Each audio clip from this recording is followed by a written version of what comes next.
Hey everyone, in today's video I'll show you how to edit a VLOOKUP formula in Excel in just a few quick steps. This process works the same way on Windows, Mac, and in Excel for the web.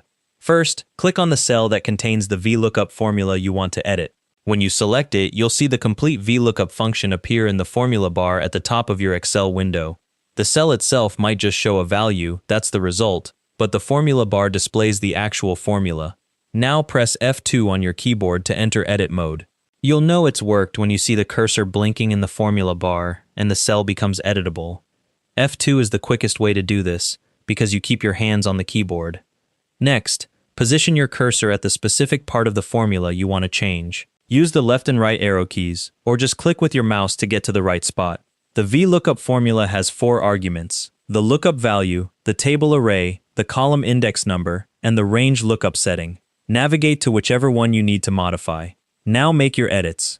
If you're changing what the function is searching for, edit the first argument. If you need to adjust which cells or columns the function uses, change the table array. That's the second argument. To change which column the result comes from, edit the third argument, the column index number.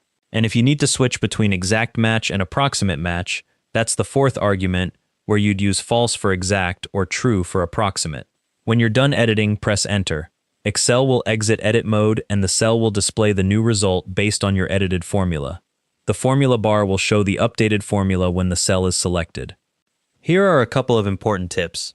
If you're copying this formula to other cells, ensure your table array uses absolute references with $signs, like $A, $1, $B, $10.